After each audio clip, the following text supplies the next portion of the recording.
أشهد أن لا إله إلا الله وحده لا شريك له وأشهد أن محمدا عبده ورسوله أما بعد فأعوذ بالله من الشيطان الرجيم بسم الله الرحمن الرحيم الحمد لله رب العالمين الرحمن الرحيم مالك يوم الدين إياك نعبد وإياك نستعين اهدنا الصراط المستقيم صراط الذين أنعمت عليهم صراط الذين أنعمت عليهم غير المغضوب عليهم ولا الضالين. سامعین کرام، حضرت صلی اللہ علیہ وآلہ وسلم نے اللہ تعالیٰ سے خبر پا کر اپنی امت کو یہ بشارت دی تھی کہ ان اللہ یبعث لہذہ الامۃ علی راس کل مئۃ سنۃ من یجدد لہا دینہا. ابو داؤد کتاب الملاحم حضرت ابو ہریرہ رضی اللہ تعالیٰ عنہ سے روایت ہے کہ رسول اللہ صلی اللہ علیہ وآلہ وسلم نے فرمایا کہ اللہ تعالیٰ اس امت کے لیے ہر صدی کے سر پر ایک شخص کو مبعوث کرے گا جو اس کے دین کی تجدید کرتا رہے گا. اس حدیث کی صحت پر ہر زمانے کے علماء ربانی کا اتفاق چلا آ رہا ہے کہ یہ حدیث سچی ہے. اس حدیث کی سچائی کے لیے ایک تو یہ قوی دلیل ہے کہ اس حدیث کے الفاظ مخبر صادق حضرت محمد مصطفیٰ احمد مجتبیٰ صلی اللہ علیہ وآلہ وسلم کے منہ سے نکلے ہوئے ہیں، جن کے متعلق خود اللہ تعالیٰ سورۃ احزاب کی آیت نمبر 57 میں فرماتا ہے: ان اللہ وملائکتہ یصلون علی النبی یا ایھا الذین آمنوا صلوا علیہ وسلموا تسلیما. یقیناً اللہ اور اس کے فرشتے بھی اس نبی پر درود بھیجتے ہیں. اے وہ لوگو جو ایمان لائے ہو، تم بھی اس پر درود اور خوب خوب سلام بھیجو. حضرت صلی اللہ علیہ وآلہ وسلم سے پہلے جتنے بھی انبیاء کرام دنیا میں مبعوث ہوئے تھے، کسی مرسل کے متعلق اللہ تعالیٰ نے یہ الفاظ نہیں اس کے الہام میں اس پر نازل فرمائے تھے. اس حدیث کی سچائی کی سامعین کرام دوسری کبھی دلیل یہ ہے کہ جس پاک نبی صلی اللہ علیہ وآلہ وسلم کے منہ سے اس مبارک حدیث کے الفاظ نکلے ہیں، اللہ تعالیٰ اپنے اس برگزیدہ نبی صلی اللہ علیہ وآلہ وسلم کے متعلق سورۃ النجم کی آیات نمبر 4، 5 اور 6 میں فرماتا ہے. اللہ تعالیٰ فرماتا ہے: وما ینطق عن الہویٰ ان هو الا وحی یوحیٰ علمہ شدید القویٰ. یعنی یہ میرا بندہ، یہ میرا برگزیدہ بندہ کسی خواہش نفس سے کلام نہیں کرتا، اپنی جو دل میں بات آ جائے وہ نہیں بیان کیا کرتا، اپنے نفس کی باتیں نہیں بتاتا، بلکہ یہ تو محض ایک وحی ہے جو اس پر اتاری جا رہی ہے. یعنی اللہ تعالیٰ کا کلام جو اس پر نازل ہوتا ہے، آگے اپنی امت کو، اپنے پیروکاروں کو اس کی روشنی میں باتیں بتاتا ہے. اور یہ سب کچھ اسے مضبوط طاقتوں والے خدا نے سکھایا ہے. سامعین کرام، اس حدیث کی سچائی کے لیے ثانیاً یہ گزارش ہے کہ اس حدیث نے اپنا سچا ہونا خود اس طرح ثابت کیا ہے کہ ہر صدی کے سر پر دین اسلام میں خرابیوں اور بدعتوں کو دفع دور کرنے اور قرآن کریم کی تعلیم کو مصفح کرنے کے لیے اللہ تعالیٰ اپنے کسی برگزیدہ بندے کو روح القدس اور وحی و الہام کے ساتھ مبعوث فرماتا رہا ہے، جیسا کہ حکم عدل حضرت مرزا غلام علیہ السلام اپنی کتاب نشان آسمانی روحانی خزائن جلد 4 صفحہ 378 پر فرماتے ہیں۔ آپ علیہ السلام فرماتے ہیں، جاننا چاہیے کہ اگرچہ عام طور پر رسول اللہ صلی اللہ علیہ وآلہ وسلم کی طرف سے یہ حدیث صحیح ثابت ہو چکی ہے کہ خدائے تعالیٰ اس امت کی اصلاح کے لیے ہر ایک صدی پر ایسا مجدد مبعوث کرتا رہے گا جو اس کے دین کو نیا کرے گا۔ یہ حکم عدل علیہ السلام کے یہ الفاظ ہیں اس حدیث کے متعلق۔ آگے ایک اپنی اور کتاب آئینہ کمالات اسلام کے روحانی خزائن جلد 5 صفحہ 340 پر حکم عدل حضرت مرزا غلام علیہ السلام ہی فرماتے ہیں۔ وہ فرماتے ہیں، اول وہ پیشگوئی رسول اللہ صلی اللہ علیہ وآلہ وسلم جو تواتر مانوی تک پہنچ گئی ہے، جس کا مطلب یہ ہے کہ خدا تعالیٰ نے وعدہ فرمایا ہے کہ ہر یک صدی کے سر پر وہ ایسے شخص کو مبعوث کرے گا جو دین کو پھر تازہ کرے گا اور اس کی کمزوری کو دور کر کے پھر اپنی اصلی حالت اور قوت پر اس کو لے آوے گا۔ آگے حضور صلی اللہ علیہ وسلم فرماتے ہیں، کیا یہ ممکن ہے کہ فرمودہ رسول اللہ صلی اللہ علیہ وآلہ وسلم خطا جاوے؟ ہرگز نہیں۔ ان کا کہنے کا مطلب یہ ہے کہ اللہ تعالیٰ کا کہ رسول کا یہ جو فرمان ہے حدیث مجددین، اس میں تخلف ہرگز نہیں ہو سکتا۔ اللہ تعالیٰ اپنے وعدے کے مطابق، جیسا کہ ہمارے پیارے نبی صلی اللہ علیہ وسلم نے فرمایا، اس کے مطابق ہر صدی کے سر پر اپنے دین اسلام کی اور اپنے کلام جو محمد عربی صلی اللہ علیہ وسلم پر نازل ہوا تھا اس کو مصفح کرنے کے لیے کسی نہ کسی اپنے برگزیدہ بندے کو مبعوث کرتا، پہلے بھی رہا ہے اور آئندہ بھی انشاءاللہ تعالیٰ وہ کرتا رہے گا۔ 1 صدی قبل 13ویں صدی ہجری کے سر پر علماء اسلام اس حدیث کو مانتے تھے اور ان کا اس حدیث کے سچا ہونے پر بھی اتفاق تھا۔ جناب نواب صدیق حسن خان آف بھوپال صاحب نے اپنی مشہور کتاب حجج الکرامہ میں غالباً گزشتہ مجددین کی فہرست بھی شائع کی تھی، لیکن جو ہی حضرت مرزا غلام علیہ السلام نے 14ویں صدی کے سر پر اپنے مجدد ہونے کا دعویٰ کیا تو مولویوں نے اس حدیث کا ہی انکار کر دیا۔ اس حدیث کے منکرین کے ہراول دستہ کے لیڈر مولوی محمد حسین بٹالوی تھے، جس کا اپنا تعلق فرقہ اہل حدیث سے تھا۔ عجیب بات ہے کہ مولوی محمد حسین بٹالوی صاحب نواب صدیق حسن خان کو تو مجدد مانتے تھے یا مجدد ماننے کے لیے تیار تھے، حالانکہ انہوں نے یعنی نواب صدیق حسن خان نے 14ویں صدی ہجری کے مجدد ہونے کا دعویٰ ہی نہیں کیا تھا، اور پھر یہ بھی کہ وہ 14ویں صدی ہجری کے آغاز میں ہی 1890 میں فوت ہو گئے تھے۔ محمد حسین بٹالوی کو ایک مردہ نواب صدیق حسن خان بطور مجدد قبول تھا، لیکن حضرت مرزا غلام علیہ السلام کو وہ مجدد ماننے کے لیے تیار نہیں تھے۔ جب کسی انسان پر اس کی بدبختی غالب آتی ہے تو وہ اچھا بھلا سمجھدار ہوتے ہوئے بھی محمد حسین بٹالوی یا ابو جہل بن جایا کرتا ہے۔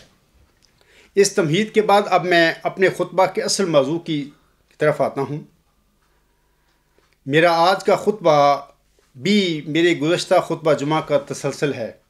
علامہ اقبال صاحب نے تو حدیث مجددین کی صداقت میں کے سلسلے میں کوئی سوال ہی نہیں اٹھایا۔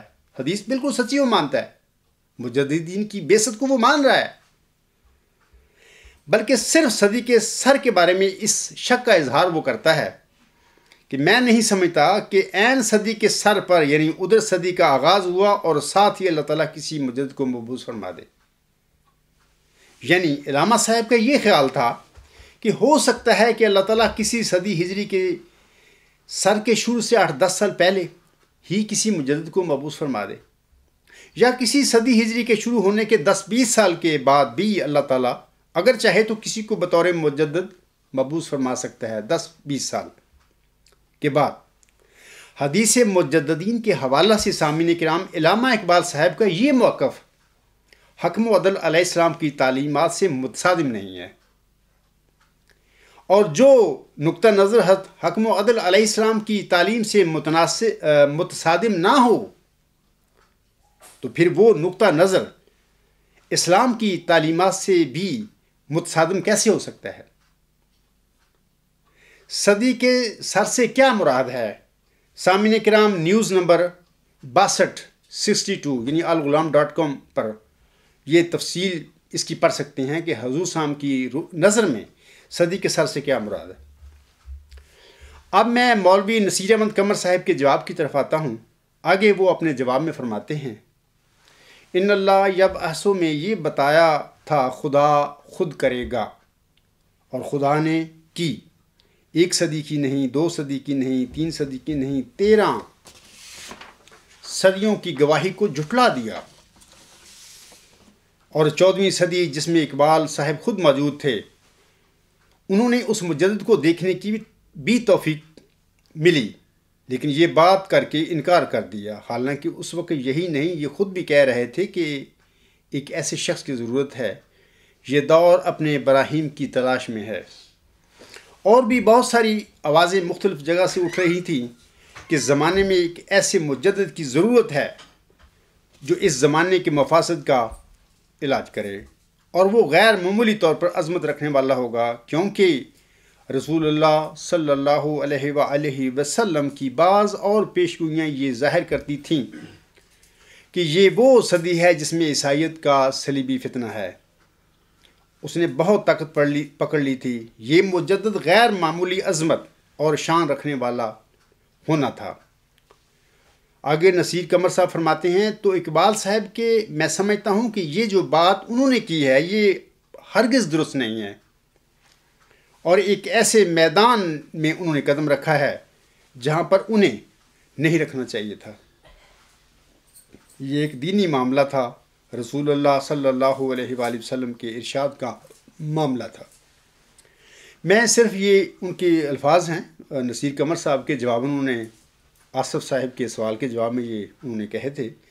میں جواباً صرف اتنا گزارش کرتا ہوں نصیر قمر صاحب کے آگے بھی اور جماعت احمدیہ قادیان کے لوگوں کے آگے بھی کہ اس دینی معاملہ میں قادیانی خلفاء نے جو کیا ہے آپ سب کو اس کا علم ہوگا، لیکن آپ اقبال کے صدی کے سر کے بارے میں ایک اجتہادی خیال کے پیچھے پڑے ہوئے ہیں۔ اس نے تو صرف اجتہادی خیال اپنا ظاہر کیا کہ عین صدی کا سر شروع ہو، پہلے سال ہی اللہ تعالیٰ کسی کو مبعوث فرما دے بطور مجدد۔ میرا ذہن نہیں مانتا کہ شاید ایسا ہوتا آیا ہو، آئندہ بھی ایسا ہو، یہ اس کا تو یہ صرف ایک اعتراض تھا۔ لیکن ہمارے قادیانی خلفاء اور قادیانی بھائیوں نے اس حدیث کے ساتھ کیا کیا ہوا ہے؟ وہ تو بالکل یہ حدیث کے انکار کر کے بیٹھے ہوئے ہیں۔ انشاءاللہ تعالیٰ آگے میں آپ لوگوں کو بتاؤں گا، جل کر ان کے ایک آدھ حوالے دوں گا، پڑھ کر سناؤں گا، اور آپ خود اندازہ کر لینا کہ ہمارے نصیر قمر صاحب جس انسان کے متعلق یہ اعتراض کرتا پھر رہا ہے کہ صدی کے سر پر اس نے کہا تھا کہ میرا خیال نہیں ہے کہ مجدد آگے پیچھے بھی آ سکتا ہے وغیرہ وغیرہ، تو اس کا تو یہ اعتراض ہے ہی بہت معمولی سا علامہ اقبال صاحب کا۔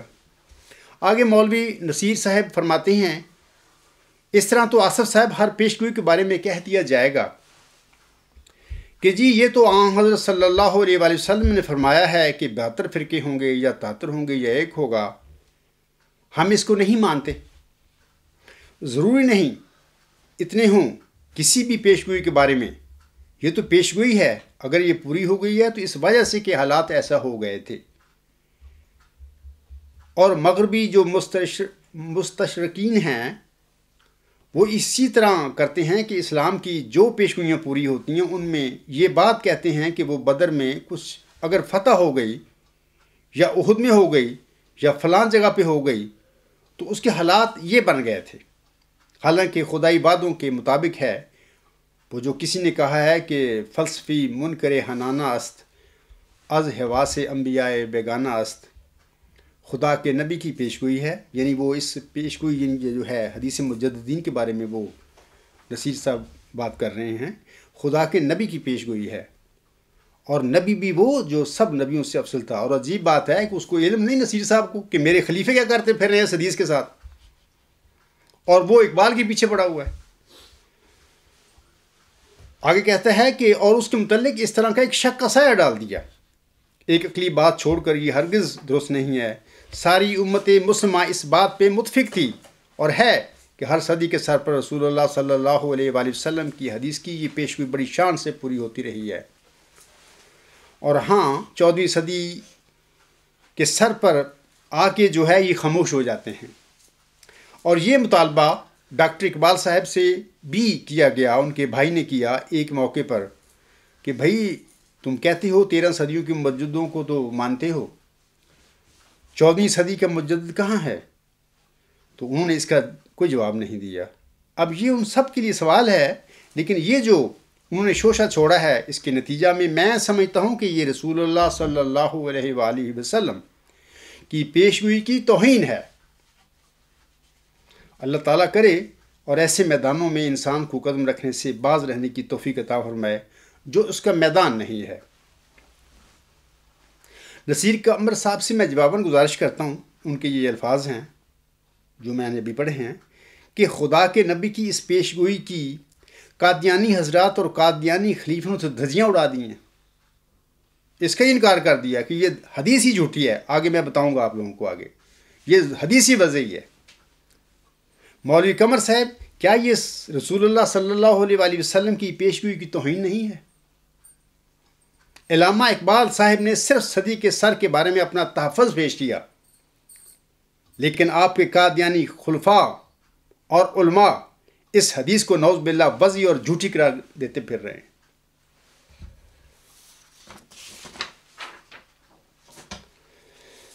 آگے مولوی قمر صاحب فرماتے ہیں اپنے جواب کے سلسلہ میں، دیکھیں موازنہ وہی کیا جاتا ہے جیسا کہ آپ نے اس بات کے حوالے سے بھی کھول دی بات، اور کہ رسول اللہ صلی اللہ علیہ وآلہ وسلم کی بات ماننی ہے یا مغربی فلسفے سے متاثر شدہ ایک شخص کی۔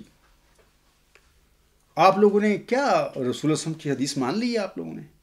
یعنی ایک بندے پر جو مغرب سے متاثر تھا یا مغرب میں جا کر پڑھا تھا۔ پہلا سوال تو یہ ہے کہ آپ لوگوں نے کیا حضرت صلی اللہ علیہ وآلہ وسلم کی اس حدیث کو مان لی ہے؟ آپ تو انکار کر کے بیٹھے ہوئے ہیں۔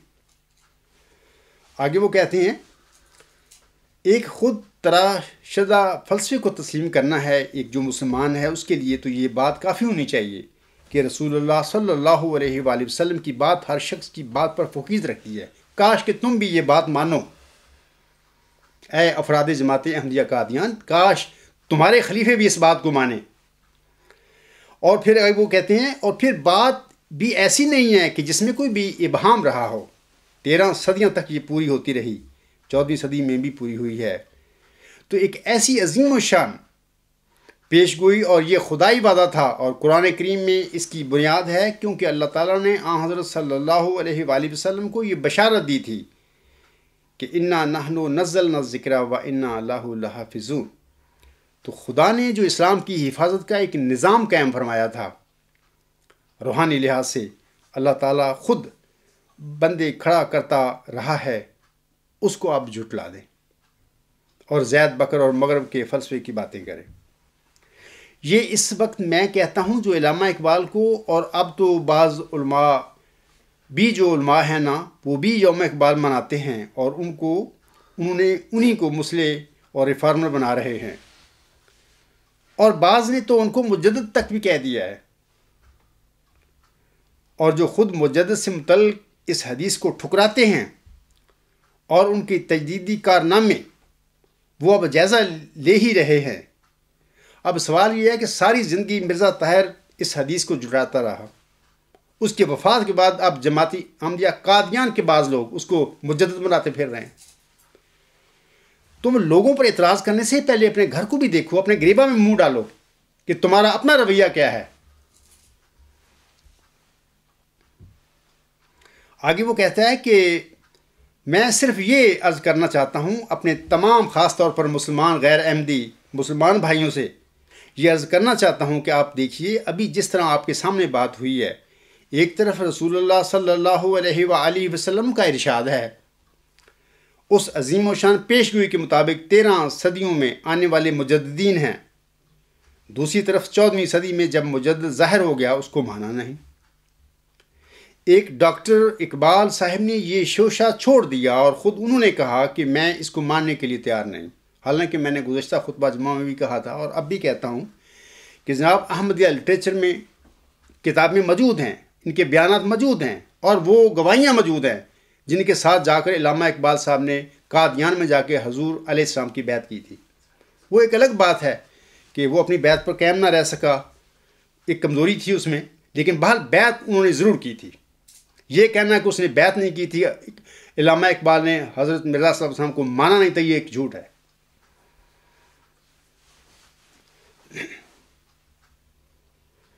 آگے وہ کہتے ہیں نصیر احمد قمر صاحب، میں ذرا وہ جو مغربی مصنفین یا فلاسفر کہتے ہیں میں اس کو تسلیم کرتا ہوں، اقبال کے حوالے سے وہ بات کر رہے ہیں۔ تو آپ یہ دیکھیں کہ کس کو ماننا ہے آپ نے، اس لیے خدا کے لیے اس اندھی تقلید سے نکلیں اور رسول اللہ صلی اللہ علیہ وآلہ وسلم کے ارشادات کی عظمت اور شان پہ اس قسم کے مغربی فلسفے سے متاثر ہو کر غلط قسم کے سائے نہ ڈالیں، اوروں کو نصیحت خود میاں فصیحت۔ مولوی صاحب سے میں یہی کہوں گا کہ لوگوں کو نصیحت کرنے کی بجائے لوگوں کو ہدایت کی طرف لانے کی بجائے پہلے خود ہدایت پاؤ، ہدایت پر چلو جو حضرت مرزا صاحب علیہ السلام تمہیں دے کر گئے ہوئے ہیں، تم تو اس ہدایت کو چھوڑ کر بیٹھے ہوئے ہو۔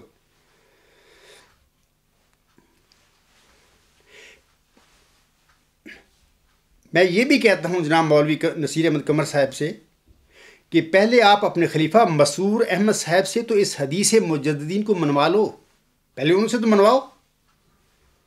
علامہ اقبال کی بات تو بات کی ہے،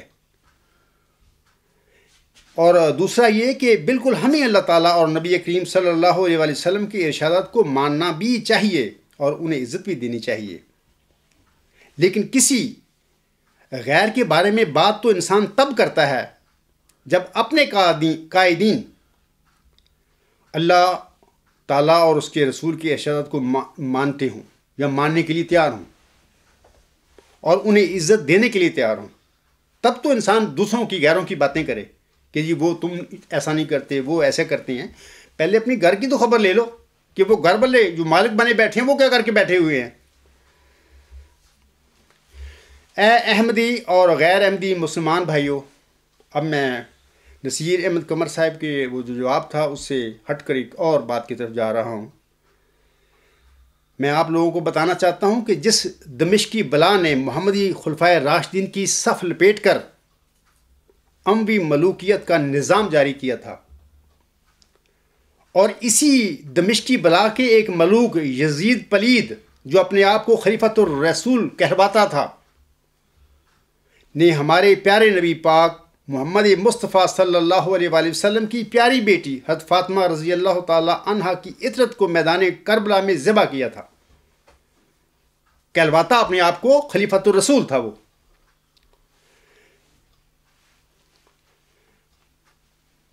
اسی دمشقی بلا سے ملتی جلتی، یہ بات ذرا غور کرنا ہے اس بات پر جو میں اب کہنے والا ہوں آپ لوگوں کو، کہ اسی دمشقی بلا سے ملتی جلتی بلکہ بعض حوالوں سے اس سے بھی بدتر ایک بلائے دمشق نے حضرت امام مہدی و مسیح موعود السلام کی وفات کے بعد آپ کی جماعت کو اپنی گرفت میں لینا تھا، جیسا کہ اس ضمن میں حضرت امام مہدی و مسیح موعود السلام اپنی کتاب ازالہ اوہام روحانی خزائن جلد 3 صفحہ 138 حاشیہ پر فرماتے ہیں۔ کیا فرماتے ہیں؟ آپ اسلام فرماتے ہیں، سو خدا تعالیٰ نے اس عام قاعدہ کے موافق اس قصبہ قادیان کو دمشق سے تشبیہ دی، اور اس بارہ میں قادیان کی نسبت مجھے یہ بھی الہام ہوا کہ اخرجا منہ الیزیدون، یعنی اس میں یزیدی لوگ پیدا کیے گئے ہیں۔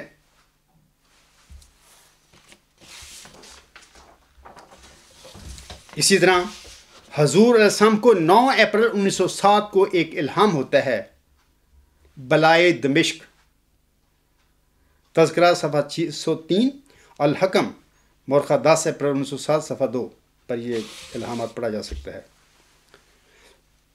سامعین کرام، حتبانیہ جماعت علیہ السلام نے جنوری 1906 میں ایک مجلس معتمدین قائم فرمائی تھی۔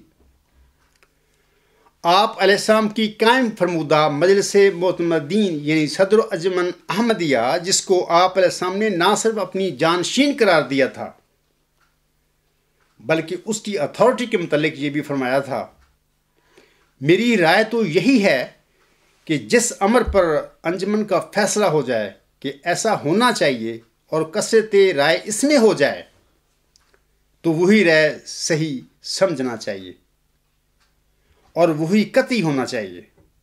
لیکن اس قدر میں زیادہ لکھنا پسند کرتا ہوں کہ بعض دینی امور میں جو ہماری خاص اغراض سے تعلق رکھتے ہیں مجھ کو محض اطلاع دی جائے، اور میں یقین رکھتا ہوں کہ یہ انجمن خلاف منشا میری ہرگز نہیں کرے گی، لیکن صرف احتیاطاً لکھا جاتا ہے کہ شاید وہ ایسا امر ہو کہ خدا تعالیٰ کا اس میں کوئی خاص ارادہ ہو، اور یہ صورت صرف میری زندگی تک ہے، اور بعد میں ہر ایک امر میں صرف انجمن کا اتحاد ہی کافی ہوگا۔ مرزا غلام احمد عفی اللہ عنہ 27 اکتوبر 1907۔ حضور صاحب کے اپنے الفاظ میں یہ میں نے ابھی الفاظ پڑھے ہیں، اگر کوئی انسان پڑھنا چاہے ان کی اپنی ہینڈ رائٹنگ میں تو وہ نیوز نمبر 91 میں الغلام.com ویب سائٹ پر پڑھ سکتا ہے، خود حضور صاحب کے اپنے ہینڈ رائٹنگ میں یہ الفاظ لکھے ہوئے۔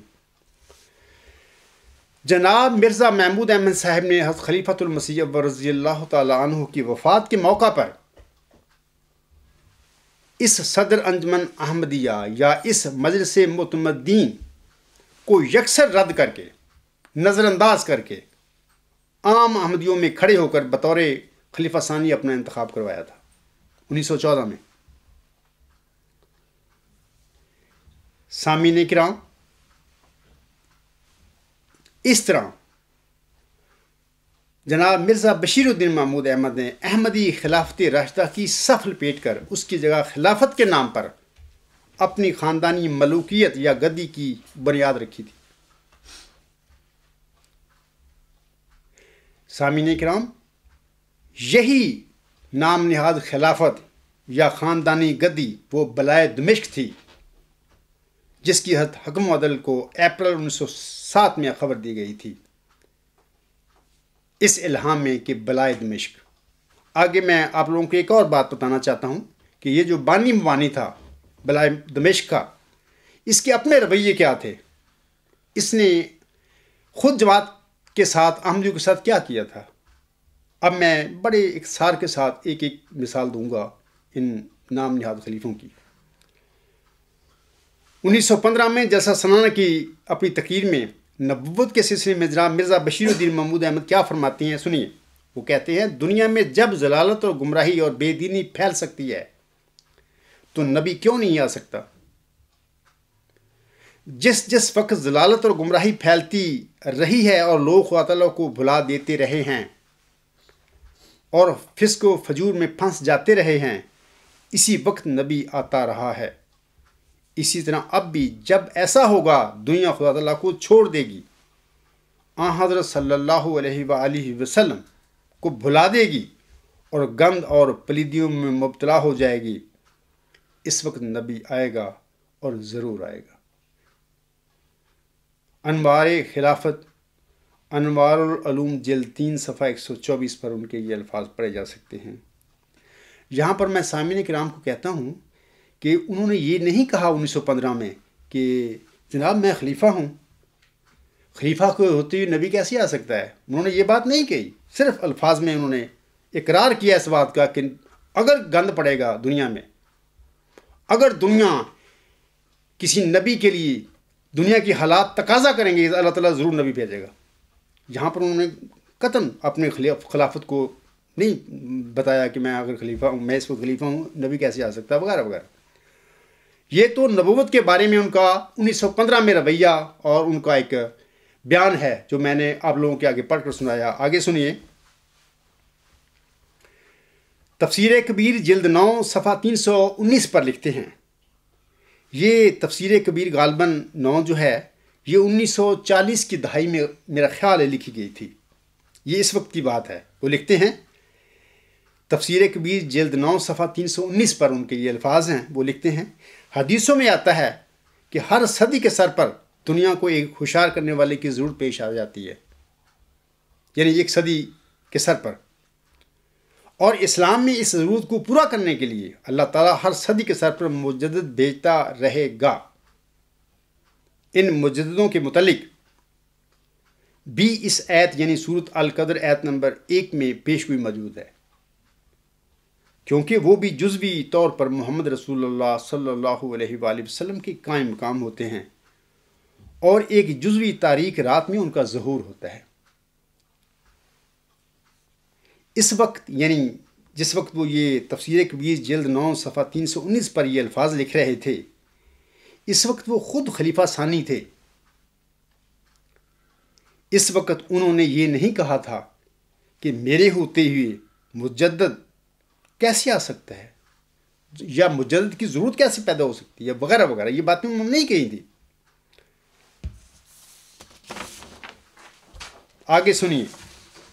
1944 میں ایک طویل اور نفسانی خواب کی بنیاد پر مسلم موعود ہونے کا جھوٹا دعویٰ کرنے کے بعد 1947 میں کسی مجلس سوال و جواب میں جب کوئی سوال کنندہ مجدد کے بارے میں آپ سے سوال کرتا ہے تو آپ جواب میں کہتے ہیں، کیا کہتے ہیں؟ آپ کہتے ہیں خلیفہ تو خود مجدد سے بڑا ہوتا ہے، اور اس کا کام ہی شریعت کو نافذ کرنا اور دین کو قائم کرنا ہوتا ہے، پھر اس کی موجودگی میں مجدد کس طرح آ سکتا ہے؟ مجدد تو اس وقت آیا کرتا ہے جب دین میں بگاڑ پیدا ہو جائے، یا اس وقت انہوں نے 1947 میں انہوں نے اپنے موقف میں تبدیلی پیدا کر لی۔ 1947 سے پہلے یا اپنے دعویٰ 1944 میں جو انہوں نے کیا تھا اس سے پہلے نبی بھی آ سکتے تھے، بوقت ضرورت اللہ بھیج سکتا تھا، مجدد بھی آتے تھے، آ سکتے تھے حدیث آہم کے مطابق، لیکن 1947 میں انہوں نے اپنا یہ موقف بدلا کہ جی مجدد تو خلیفہ سے بڑا ہوتا ہے، خلیفہ تو مجدد سے بڑا ہوتا ہے، اس کے ہوتے ہوئے مجدد کیسے آ سکتا ہے، وغیرہ وغیرہ۔ بلائے دمشق کا یہ بانی کس طرح سامعین کرام اپنے سابقہ بیانوں کی برخلاف جھوٹ بول رہا ہے، یہاں پہ 1947 میں جا کے، یعنی اپنے جو سٹیٹمنٹ تھی یا اپنے جو بیانات تھے اس کے خلاف باتیں کر رہا ہے۔ اب سوال پیدا ہوتا ہے کہ ایک اللہ تعالیٰ کا بندہ، متقی، عام بندہ، عام تقوی پر چلنے والا انسان، مومن مسلمان جو ہوتا ہے، وہ بھی اپنی بیان کو رد نہیں کرتا، اس کے برخلاف بات نہیں کرتا۔ ہاں اگر کسی مثال کے طور پر لا علمی میں کوئی انسان خواب دیکھتا ہے، اس کی تعبیر کرتا ہے، وہ تعبیر غلط ہو سکتی ہے، یہ تو ہر مومن کے ساتھ یہ بات لگی ہوئی ہے۔ نبیوں سے بھی اجتہادی غلطیاں ہو سکتی ہیں، یہ الگ بات ہے، یہ موضوع الگ ہے، لیکن کوئی مومن اگر کسی کو اپنا ایک موقف ظاہر کرتا ہے انبیاء کے سلسلہ جاریہ کے سلسلہ میں یا مجددین کے سلسلے میں، یا آسم کی یہ حدیث جو ہے مجددین، اس کے متعلق وہ اپنا ایک بیان دیتا ہے، ایک زمانے کے بعد جب ایک دعویٰ کر بیٹھتا ہے، مسلم موعود پیش گوئی کے سلسلے میں ایک دعویٰ کر کے اس پر قبضہ جما لیتا ہے، پھر وہ اپنے بیانوں کے برخلاف باتیں کرتا ہے، کیا ایک مومن عام آدمی، ایک متقی آدمی کی شان کی یہ مطابق ہیں باتیں؟ ایک عام متقی انسان بھی یہ کام نہیں کیا کرتا، چہ جائے کہ ایک مسلم موعود جو اپنے آپ کو کہتا ہے کہ میں خدا کا بنایا ہوا مسلم موعود ہوں، میں خدا کا بنایا ہوا خلیفہ ہوں، وہ ایسی باتیں کرتا پھرے۔ سامعین کرام، ایک تو خلفائے راشدین ہوتے ہیں، یہ بھی یاد رکھنے والی بات ہے، اور ایک ان کے علاوہ نام نہاد خلفاء بھی ہوتے ہیں۔ مثال کے طور پر یزید پلید وغیرہ، وہ بھی اپنے آپ کو خلیفۃ رسول کہلواتا تھا، لیکن نام نہاد خلیفہ تھا۔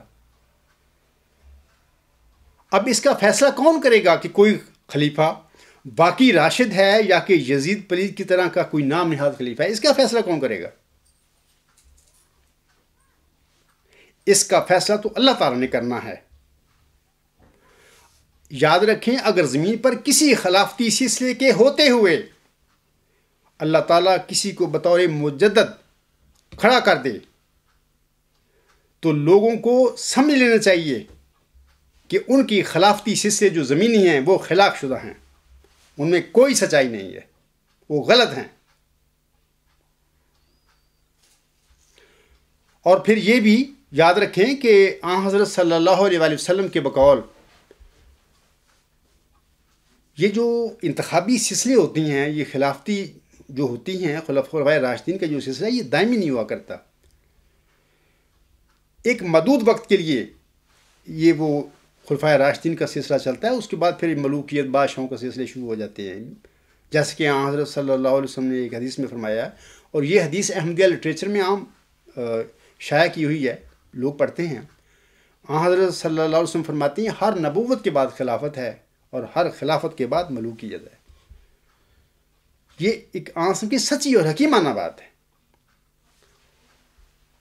یہ تو تھی جناب خلیفہ ثانی صاحب کے بارے میں نے بات کی۔ یہ حدیث مجددین کے متعلق جو نصیر احمد قمر صاحب علامہ اقبال کے پیچھے پڑے ہوئے ہیں کہ جی وہ حدیث وہ کہتا ہے کہ ہر صدی کے سر پر مجدد کا مبعوث ہونا مشکل ہے یا محال ہے یا میں اس کو مانتا نہیں، تو ادھر جناب خلیفہ ثانی صاحب تو کہہ رہے ہیں کہ مجدد آ ہی نہیں سکتا خلیفہ کوئی ہوتے ہوئے، تو حدیث کو بھی چیلنج کر کے کھڑے ہوئے ہیں۔ ان کو یہ اپنی گھر کی خبر نہیں ہے یا وہ کرنا نہیں چاہتے، لوگوں پر اعتراض کر رہے ہیں۔ سامعین کرام، بلائے دمشق کے دوسرے نمائندہ جناب مرزا ناصر احمد صاحب مورخہ 6 نومبر، اب میں ان کی بات کر رہا ہوں دوسرے نمائندے کی، جس کو آل معروف بے خلیفۃ المسیح ثالث وہ کہا کرتے تھے یا جماعت کہتی ہے ان کو، وہ 6 نومبر 1977 کو خدام الاحمدیہ کے ابتدائی خطاب میں حدیث مجدد دین کے متعلق حکم و عدل کی تعلیم کی دھجیاں اڑاتے ہوئے خدام الاحمدیہ اور باقی احمدیوں کو گمراہ کرتے ہوئے فرماتے ہیں۔ سنیے وہ کیا کہتے ہیں۔ یہ خطاب الغلام.com نیوز نمبر 66 پر موجود ہے ان کا۔ ہر احمدی کو چاہیے، میری نصیحت ہے کہ وہ جناب مرزا ناصر احمد صاحب کا یہ خطاب خود پڑھ کر پھر تقویٰ کے ساتھ غور کرے کہ کیا جناب خلیفہ ثالث صاحب نے اپنے خطاب میں جو ارشاد فرمایا تھا، یعنی 6 نومبر 1977 کے خطاب میں، کیا یہ سب کچھ حکم و عدل امام مہدی و مسیح موعود صلی اللہ علیہ وسلم کی تعلیم کے عین مطابق تھا، یا کہ حضور صلی اللہ علیہ وسلم کی تعلیم کی دھجیاں اڑاتے ہوئے حدیث مجددین پر انہوں نے کاری ضرب لگائی تھی؟ اقبال کو تو چھوڑیں، وہ تو بہرحال ٹھیک ہے، وہ انہوں نے حضور صلی اللہ علیہ وسلم کو مانا، قبول کیا، اس کے بعد پھر دنیا کی طرف منتقل ہو گئے، یا ان کے مزاج کے مطابق وہ نہیں، انہوں نے ایک پریکٹیکل احمدی کی طرح اپنی زندگی گزاری۔ یہ جو لوگ تھے یہ خلفائے احمدیہ خلیفۃ المسیح کے لانے والے یہ لوگ ہیں، یہ کیا کرتے پھر رہے ہیں حدیث مجددین کے ساتھ؟ جناب خلیفہ ثالث صاحب نے اپنے مذکورہ خطاب میں کہا تھا کہ حدیث مجددین کا قرآن کریم میں کوئی ذکر نہیں ہے۔ انا للہ و انا الیہ راجعون۔ یہ حوالہ صفحہ نمبر 455 پر ہے۔ وہ کہتے ہیں کسی حدیث کی کتاب میں مجھے کوئی ایسی حدیث نہیں ملی جس میں یہ کہا گیا ہو کہ مجدد کی علامت یہ ہے یا اس کے لیے یہ نشان ظاہر کیا جائے گا۔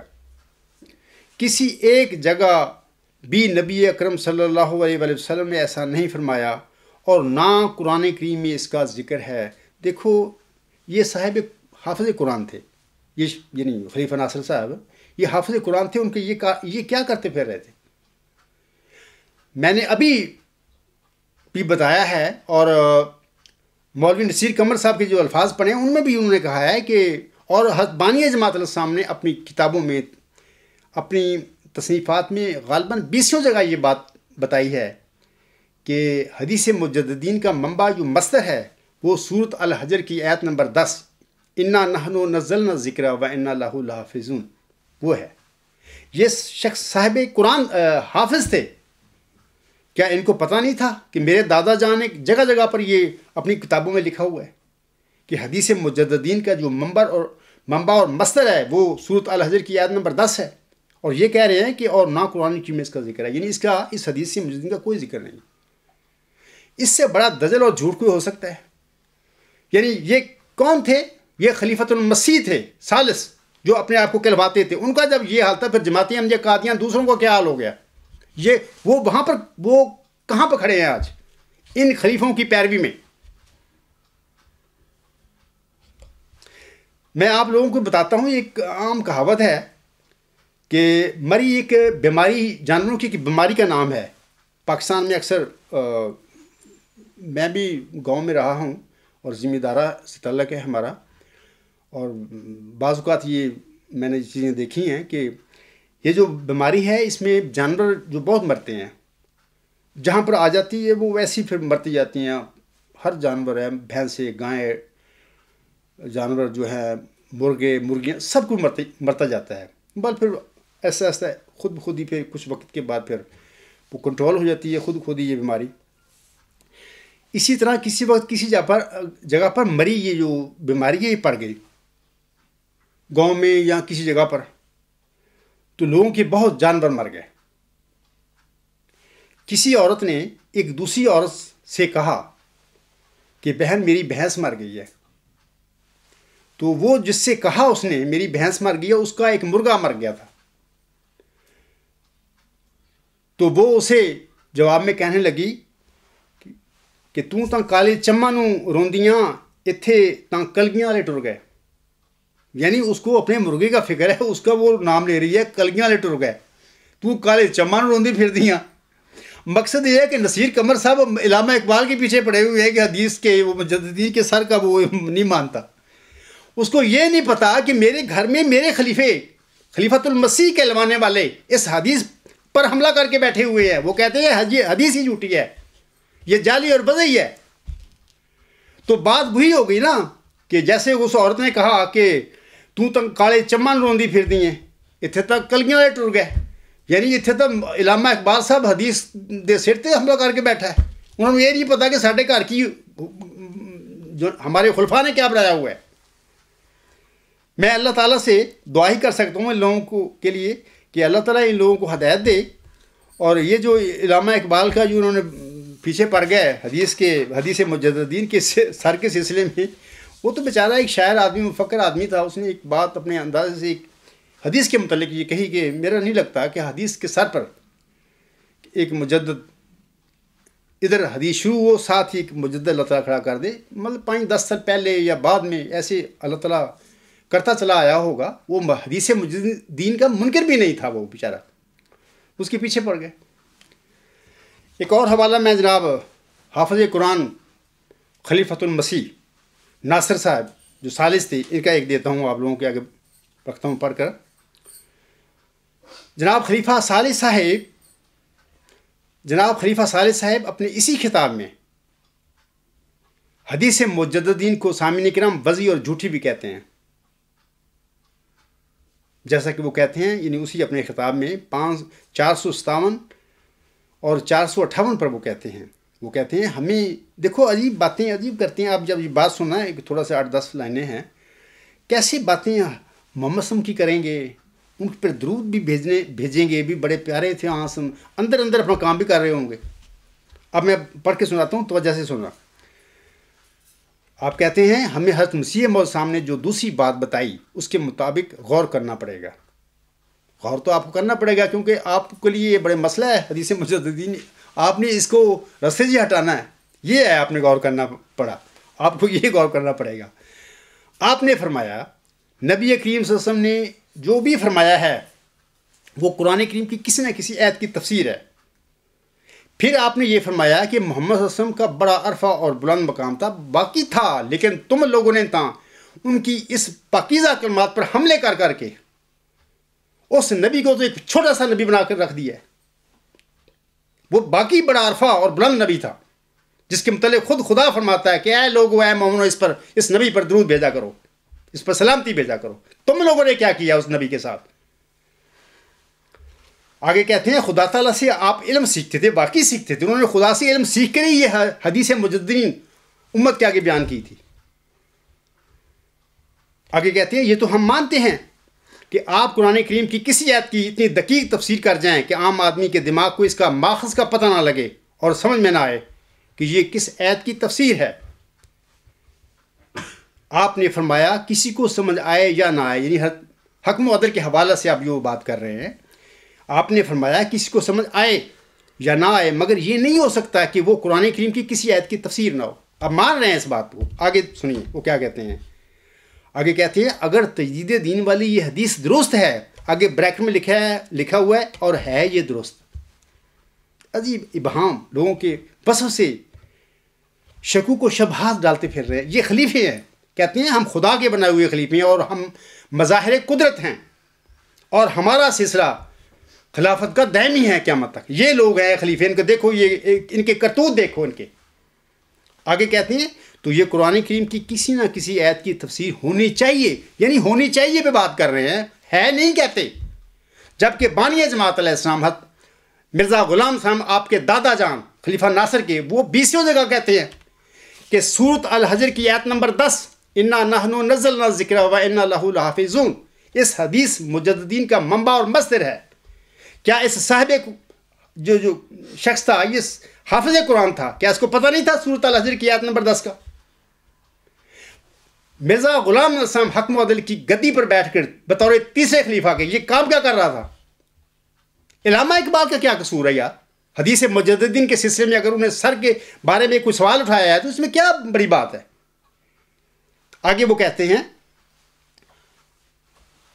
تو یہ قرآن کریم کی کسی نہ کسی آیت کی تفسیر ہونی چاہیے، اور اگر یہ قرآن کریم کی کسی آیت کی بھی تفسیر نہیں، مکر گئے ہیں۔ اب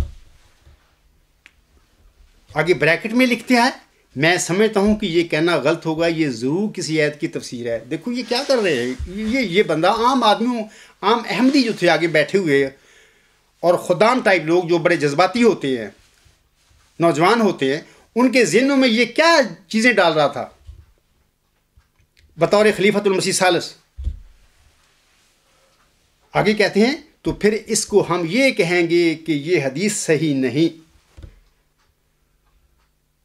کسی راوی نے کہیں سے غلط بات اٹھا لی اور آگے بیان کر دی۔ انا للہ و انا الیہ راجعون، کیسے حضرت صلی کی شانیں بیان کر رہا ہے شروع میں کہ بڑا عرفہ بلند ان کا مقام تھا، اللہ تعالیٰ سے باتیں پاتے تھے۔ آگے نتیجہ کیا نکالا کہ یہ حدیث ہی غلط ہے، جبکہ ان کا دادا جان کہہ رہا ہے اور پوری علماء، پوری عالم اسلام اس حدیث پر اس کو مانتا ہے، سوائے چند مدودی ٹائپ لوگوں کے، مولویوں کے، سب مانتے ہیں اس حدیث کو بھی، یہ سچی حدیث ہے۔ یہ شخص اپنے دادا حکم و عدل کے جو بیانات ہیں یا جو ان کی تعلیمات ہے ان کے متعلق یہ بندہ کیا کر رہا ہے؟ حوالے بھی دے رہا ہے، آنسم کے بارے میں بھی درود بھیجتا پھر رہا ہے، حافظ قرآن ہے۔ تو میں مولوی نصیر قمر صاحب سے کہوں گا کہ آپ علامہ اقبال کی باتیں کر رہے ہیں، یہاں پر تو انہوں نے بیڑا غرق کر دیا اس حدیث کا، جماعت احمدیہ قادیان میں، تو یہ کیا ہے؟ ابھی بھی تم کہتے ہو کسی مئو ذکی غلام کے آنے کی ضرورت نہیں ہے، ابھی آپ لوگوں کو کسی مسلم موت کی ضرورت نہیں ہے۔ آگے میں بلائے دمشق کے تیسرا جو ہے نمائندہ، یا جس کو جماعت احمدیہ قادیان کہتی ہے، خلیفۃ المسیح رابع مرزا طاہر احمد صاحب کے ایک بیان کی طرف آتا ہوں۔ وہ اپنے 27 اگست 1993 کے خطبہ جمعہ میں فرماتے ہیں، وہ کہتے ہیں اور اگر کوئی یہ کہے کہ آن حضرت صلی اللہ علیہ وآلہ وسلم نے کوئی زمانے کی حد نہیں لگائی، اس لیے قیامت تک کے لیے اس حدیث کا اثر جاری ہے۔ حدیث جاری ہے، اثر جاری ہے، اس مراد حدیث مجددین۔ تو ایسے سوچنے والوں کو غور کرنا چاہیے کہ قیامت تک کے لیے اس وقت کے خلیفہ کو کیوں خدا مجدد نہیں بنا سکتا جو صدی کے سر پر کھڑا ہو۔ اب یہ ان سے بندہ پوچھے کہ یار تم لوگوں نے خدا کو بھی یہ معلوم کر لیا کہ وہ مجبور ہو جائے کہ تمہیں ہی خلیفہ مجدد بنائے، اور اس صدی کے غیر معمولی تقاضوں کو پورا کرنے کے لیے کسی تجدید کی ضرورت سمجھے۔ پس اس حدیث نبوی کا آیت استخلاف سے کوئی ٹکراؤ نہیں، بلکہ دراصل آیت استخلاف کے مضمون کو اس طرح بیان فرمایا گیا ہے جس طرح پانی کے بعد تیمم کا ذکر کیا جاتا ہے۔ اے احمدی بھائیو، اگر خلیفہ رابع صاحب، میری بات کو توجہ سے سننا، اگر خلیفہ رابع صاحب کے والد مسلم موعود کا جھوٹا دعویٰ نہ کرتے تو پھر پیش ہوئی مسلم موعود کے متعلق بھی ان کی یہی رائے ہوتی، خلیفہ رابع صاحب کی، کہ خدا کسی خلیفہ کو مسلم موعود بنا دے گا. یعنی یہ ان لوگوں کا تقویٰ تھا. ان لوگوں نے خدا تعالیٰ جس نے کائنات کو پیدا کیا ہے اس کو اپنے قبضہ قدرت میں لے کے بیٹھے ہوئے تھے کہ نہیں جی اب جو ہم کہیں گے خلیفہ ہی وہ کرے گا. مسلم موعود بھی خلیفوں کو بنائے گا, مجدد بھی خلیفوں کو بنائے گا. کیا وہ بنا نہیں سکتا؟ ان لوگوں سے پوچھے کہ کیا تم خدا پر حکم تم دے رہے ہو اس ہستی بالا کو؟ آگے کہتے ہیں کہ آگے میں کہتا ہوں کہ خلیفہ کے ہوتے ہوئے الگ سے کسی اور وجود کو مسلم بنانے کا کیا تک بنتا ہے. یعنی ان کا خیال ہے, وہ کہتے ہیں کہ خلیفہ کے ہوتے ہوئے کیا تک بنتا ہے. بندہ ان سے پوچھے یزید پلید ایک خلیفہ تھا, خلیفۃ الرسول کہلواتا تھا. اس قسم کے پلید لوگوں کو اللہ تعالیٰ مجدد اور مسلم موعود بنایا کرے. کیا تم یہ چاہتے ہو؟ امویوں نے اور عباسیوں نے کتنے ظلم ڈھائے, کیا تم ان ظالموں کو چاہتے ہو کہ اللہ تعالیٰ ہر صدی کے سر پر پابند ہو جائے کہ ان لوگوں کو مجدد بنائے؟ کیسا تمہارا یہ علم اور تقویٰ ہے. اور یہ بھی یاد رکھیں میرے احمدی بھائی کہ اگر خلیفہ ثانی دعویٰ مسلم موعود نہ کرتے تو پھر مسلم موعود ہونے کا خلیفہ رابع یہ دعویٰ ضرور کر دیتے. خلافت پر قبضہ کرنے کے بعد یہ لوگ اللہ تعالیٰ کو بھی اپنا مطیع بنا بیٹھے تھے. دوسری بات یہ یاد رکھیں کہ مجدد موعود یعنی یہ عاجز تو اپریل 1993 میں خلیفہ رابع صاحب کے آگے کھڑا تھا. تو پھر وہ اللہ تعالیٰ سے کہتے کہ اے اللہ تعالیٰ تو نے مجھ خلیفہ کو کیوں نہیں مجدد بنایا. وہ کہتے اس سے اللہ تعالیٰ سے کرتے کہ مجدد جس نے دعویٰ کیا وہ تو آگے کھڑا تھا, ان کے ٹیبل پر اس کا مقدمہ پڑا ہوا تھا. یا پھر اس عاجز کے بالمقابل جھوٹا دعویٰ مجددیت کر کے دیکھ لیتے کہ کیا خدا تعالیٰ ان سے کرتا ہے. ایک اور بات سنیں, جیسے کہ وہ کہتے ہیں اپنے بیان میں کہ جس طرح پانی کے بعد تیمم کا ذکر کیا جاتا ہے. اچھا, پانی اور تیمم کی فریب کاری, عجیب ڈرامہ, عجیب دھوکہ دہی لوگوں کے لیے, یہ عجیب بات انہوں نے اپنی زندگی میں یہ دجل کرتے رہے ہیں اور لوگوں کو دھوکہ دیتے رہے ہیں.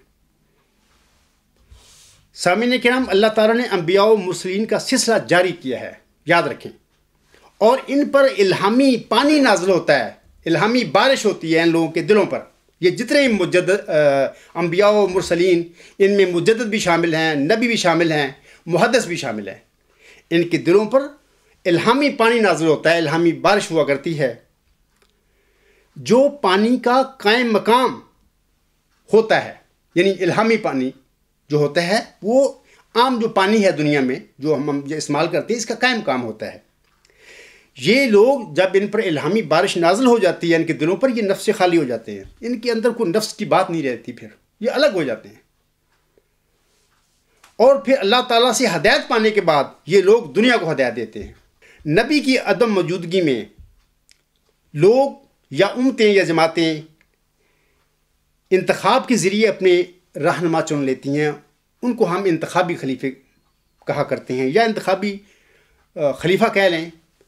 اور جیسے کہ مثال کے طور پر حضرت صلی اللہ علیہ وسلم کی وفات کے بعد حضرت ابوبکر صدیق رضی اللہ تعالیٰ عنہ کا انتخاب ہوا, اور اس کے بعد عمر اور پھر عثمان اور علی رضی اللہ تعالیٰ عنہم کا, یہ سارے خلفائے راشدین ہم ان کو مانتے ہیں, یہ تھے بھی. یہ بھی یاد رکھیں کہ یہ جو انتخابی خلفائے راشدین ہوتے ہیں یہ تیمم کے قائم مقام ہوتے ہیں, کیونکہ الہامی پانی جو ہوتا ہے وہ تو الہامی بارش ہوتی ہے, اور الہامی جو ہوتا ہے پانی اس کا کہ برابر یہ نہیں ہوتے خلیفے جو بعد میں آتے ہیں نبی کے بعد. مثال کے طور پر حضرت وسلم پر جو الہامی بارش ہوئی, وہ پانی نازل ہوا, وہ قرآن کریم ہے جو ہمیشہ ہمیشہ کے لیے دنیا کے لیے ہدایت کا موجب ہے. حضرت صلی اللہ علیہ وسلم کے وفات کے بعد جو ان کی جگہ پر آئے وہ انتخابی خلیفے تھے, یعنی بڑے بے مثال بڑے نیک لوگ تھے. لیکن پھر بھی ہم یہ نہیں کہہ سکتے کہ ان کے دلوں پر الہام نازل ہوتا تھا, وہ اس الہام کی روشنی میں لوگوں کی رہنمائی کرتے پھرتے تھے. نہیں, ایسی کوئی بات نہیں ہے. اس لیے جو انبیاء اور مرسلین ہوتے ہیں وہ ان پر جو الہام نازل ہوتا ہے, جو الہامی پانی نازل ہوتا ہے, وہ دنیا میں جو پانی ہے اس کا قائم مقام ہوتا ہے. لیکن جو نبیوں مرسلوں کے بعد یا مجددین کے بعد ان کی جماعتوں میں لوگ جن کو بناتے ہیں, اپنا قائد بناتے ہیں, ان کی وہ ان میں سے خلفائے راشدین بھی ہوتے ہیں، لیکن یہ خلفائے راشدین کا سلسلہ جو ہے یہ دائمی نہیں ہوا کرتا، 20-30 کچھ وقت کے بعد یہ منقطع ہو جاتا ہے۔ وہ جو خلافت ہے، خلافت کے نام پر ملوکیتیں یا بادشاہتیں دنیا میں پیدا ہو جاتی ہیں۔ یہ جو انتخابی خلفائے راشدین ہوتے ہیں، جیسے کہ چاروں خلیفے جو محمدی خلفائے راشدین ہیں، یا حکم عدل علیہ السلام کے بعد حضرت مولوی نور الدین رضی اللہ تعالیٰ عنہ کی جو شخصیت ہے، میں یہ سمجھتا ہوں کہ سارے یہ جو خلفائے راشدین تھے یہ تیمم کے قائم مقام تھے۔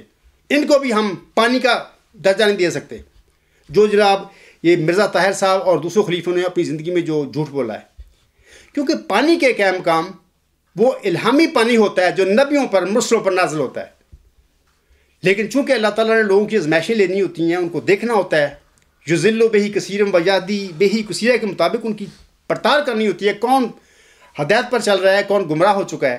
تو پھر یہ ایک نبی کے بعد پھر وہ یہ سلسلے شروع ہو جاتے ہیں، انتخابی خلفاء کا سلسلہ، پھر وہ ملکیت بن گئی، پھر بادشاہتیں بن گئی، پھر لوگ اپنا عمل کرتے ہیں، اللہ تعالیٰ ان کے عملوں میں، ان کے عملوں کے ذریعے سے ان کا پھر ان کو مومن یا کافر کا فیصلہ کرتا ہے۔ تو یہ اللہ تعالیٰ نے دنیا بنائی ایسے ہے۔ تو میں آپ لوگوں کو یہ بتانا چاہتا ہوں کہ یہ ہرگز ایسی بات نہیں ہے کہ یہ جو ملوک ہوتے ہیں یہ خلفائے راشدین کے بعد، مثال کے طور پر یزید پلید کیا تھا، وہ پانی تھا، وہ تو تیمم بھی نہیں تھا، یعنی وہ خلیفہ راشد بھی نہیں تھا۔ ایسے ہی 1914 سے جو بلائے دمشق کا سلسلہ شروع ہوا ہے جماعت احمدیہ میں، یہ تو تیمم بھی نہیں ہے، کیونکہ تیمم کا قائم مقام صرف خلیفۃ المسیح اول رضی اللہ تعالیٰ عنہ کی ذات ہے۔ اس کے دل پر نہ اس کا یہ دعویٰ تھا کہ میرے دل پر الہامی بارش ہوتی ہے یا اللہ تعالیٰ الہام کے ذریعے مجھے گائیڈ کرتا ہے، ایسی کوئی بات نہیں ہے۔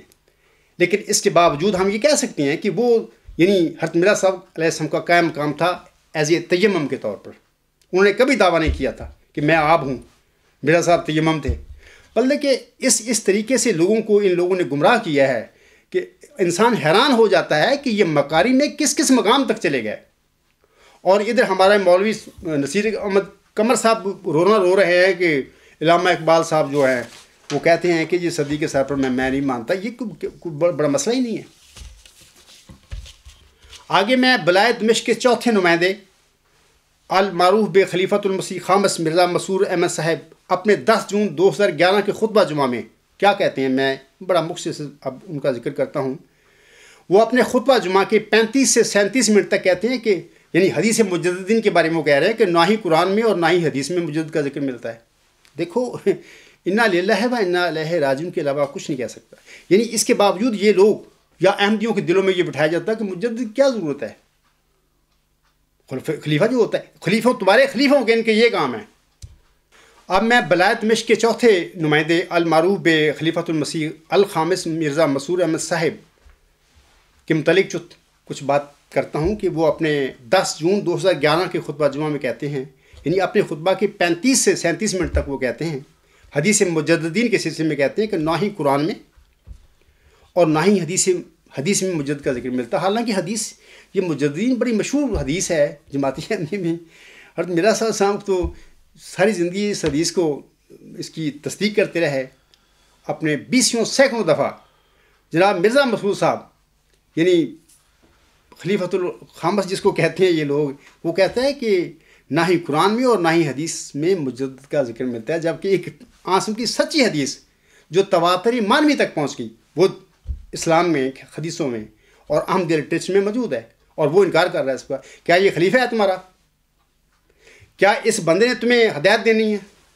میں قادیانیوں سے سوال کرتا ہوں۔ آگے اسی خطبہ میں وہ کہتا ہے کہ وہ کہتا ہے کہ منافق لوگ خلیفہ اور مجدد میں فرق پوچھتے ہیں، یعنی وہ کہتا ہے کہ مجھ سے مجدد کے بارے میں پوچھو بھی نہ، اگر پوچھے گا تو وہ منافق ہوگا۔ اسی خطبہ جمعہ میں کہتے ہیں کہ دین میں کوئی بھی خدمت کرے تو وہ مجدد ہے، یعنی انہوں نے تجدید اور مجدد کے مقام کو اتنا گھٹیا بنا دیا، اتنا ناقص، اتنی توہین کی ان لوگوں نے کہ جو بھی تھوڑی سی خدمت کرے گا وہ مجدد ہوگا۔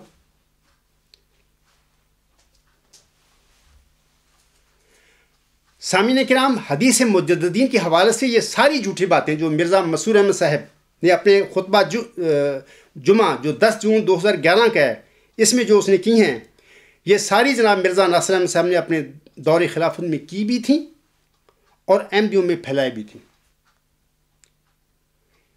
خلیفہ ثالث کے 3 اہم خطبات نیوز نمبر 67 پر یہ جھوٹی باتیں آپ لوگ پڑھ سکتے ہیں alghulam.com پر۔ بلائے دمشق کا یہ چوتھا نمائندہ مرزا مسرور احمد آنکھیں بند کر کے جناب مرزا ناصر احمد کی نقلیں مارتا پھرتا ہے۔ اتنا بھی نہیں کہ تھوڑا سا میں دیکھ تو لوں، یہ حدیث مجددین ہے، کتابوں میں موجود ہے، مرزا صاحب کی کتابیں بڑی پڑی ہیں اس حدیث سے۔ وہ کہہ رہا ہے کہ نہ ہی قرآن میں اور نہ ہی حدیث میں مجد کا ذکر ملتا ہے۔ اے میرے احمدی بھائیوں، ان نام نہاد خلیفوں اور بلائے دمشق کے نمائندوں کے برخلاف حکم و عدل حضرت امام مہدی و مسیح موعود علیہ السلام مجدد اور تجدید کے سلسلے میں اپنی کتاب ازالہ و ہام روحانی خزائن جلد 3 صفحہ 178 تا 179 پر یوں ارشاد فرماتے ہیں: حضرت صلی اللہ علیہ وآلہ وسلم سے ثابت ہے کہ ہر یک صدی پر ایک مجدد کا آنا ضروری ہے، لیکن مسرور صاحب کو یہ الفاظ نظر نہیں آتے، نہ مسرور صاحب کے پیش روؤں کو نظر آتے تھے۔ آگے حضور صاحب فرماتے ہیں اب ہمارے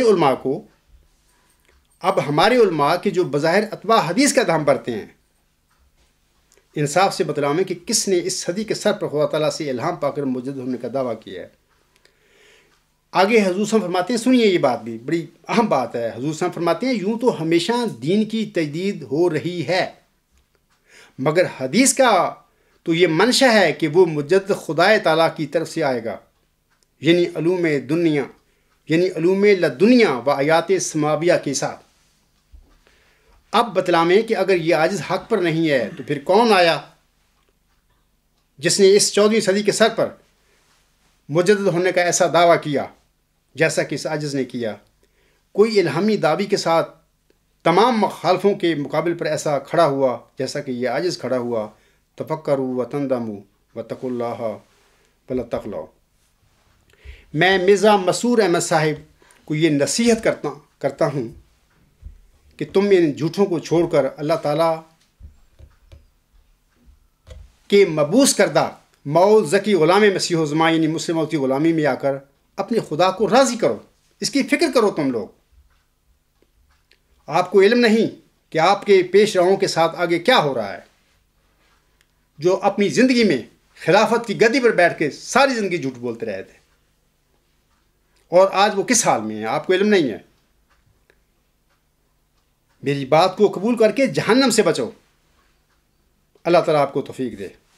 عام احمدیوں کے یہ سوالات سامعین کرام کے حدیث مجددین کی فہرست دکھائی جائے، یا کس صدی کے سر پر کس مجدد نے الہام پا کر اپنے مجدد ہونے کا دعویٰ کیا تھا، وغیرہ وغیرہ، ان سوالوں کے سلسلہ میں آخر پر یہ گزارش ہے کہ بلائے دمشق کے نمائندوں کا جو اپنے آپ کو خلیفۃ المسیح کہلواتے ہوئے جب یہ حال تھا اور ہے، جو موجودہ ہے آپ کا جو رہبر ہے، کہ وہ حضرت صلی اللہ علیہ وآلہ وسلم کی حدیث مجددین اور حضرت حکم و عدل علیہ السلام کی تعلیمات کی دھجیاں اڑاتے پھر رہے ہوں، تو پھر عام احمدی اگر حدیث مجددین کے بارے میں ایسے سوال کریں تو پھر ان کے سے ایسا شکوہ کرنے کی ہم کیا کہہ سکتے ہیں؟ ان کے لیے وہ شکوہ نہیں ہے ان کے لیے ہمارا، کہ ظاہر ہے کہ جب آپ کے خلفاء نے یہ کام کیا ہے تو ظاہر ہے کہ آپ تو ان کے پیروکار ہیں۔ عربی کا ایک محاورہ ہے کہ الناس علی دین ملوکہم، لوگ اپنے بادشاہوں کے دین پر ہوتے ہیں۔ ظاہر ہے کہ جب آپ کے خلفاء نے یہ کام کیے، اس حدیث کی دھجیاں اڑائیاں، پھر ظاہر ہے کہ آپ نے بھی تو لازمی ان کی پیروی میں یہی سوال کرنے ہیں۔ مورخہ 13 نومبر 2010 کے راہ ہدا میں سامعین کرام علامہ اقبال کے حوالہ سے جو پروگرام نشر ہوا تھا، خاکسار کا آج کا خطبہ جمعہ اس سلسلہ کا آج آخری خطبہ ہے۔ سامعین کرام، اللہ تعالیٰ اپنے کلام میں اپنے پیارے نبی صلی اللہ علیہ وآلہ وسلم سے دین اسلام کی فتح اور غلبہ کے لیے 3 جگہ پر وعدہ فرماتا ہے، جیسا کہ وہ فرماتا ہے: هو الذی ارسل رسولہ بالہدی ودین الحق لیظہرہ علی الدین کلہ ولو کرہ المشرکون۔ اللہ تعالیٰ فرماتا ہے وہی تو ہے جس نے اپنے رسول کو ہدایت اور دین حق دے کر بھیجا تاکہ باقی تمام دینوں پر اسے غالب کر دے، گو مشرکوں کو یہ بات بہت ہی بری لگے۔ اللہ تعالیٰ آئندہ مستقبل قریب میں دین اسلام کو یہ فتح اور یہ غلبہ خاکسار کی اعلیٰ انتہائی ہماگیر نظریہ ورچوئس گاڈ کے ذریعے بخشنے والا ہے انشاءاللہ تعالیٰ۔ اور پھر اسی کے ساتھ علامہ اقبال صاحب کا نغمہ توحید کا یہ خواب بھی انشاءاللہ تعالیٰ پورا ہو جائے گا، جیسا کہ وہ اپنے کلام میں فرماتے ہیں، آنکھ جو کچھ دیکھتی ہے لب پہ آ سکتا نہیں، محو حیرت ہوں کہ دنیا کیا سے کیا ہو جائے گی، شب گریزاں ہوگی آخر جلوائے خورشید سے، شب گریزاں ہوگی آخر جلوائے خورشید سے، یہ چمن معمور ہوگا نغمہ توحید سے انشاءاللہ تعالیٰ۔ وما علینا الا البلاغ وآخر دعوانا ان الحمد للہ رب العالمین۔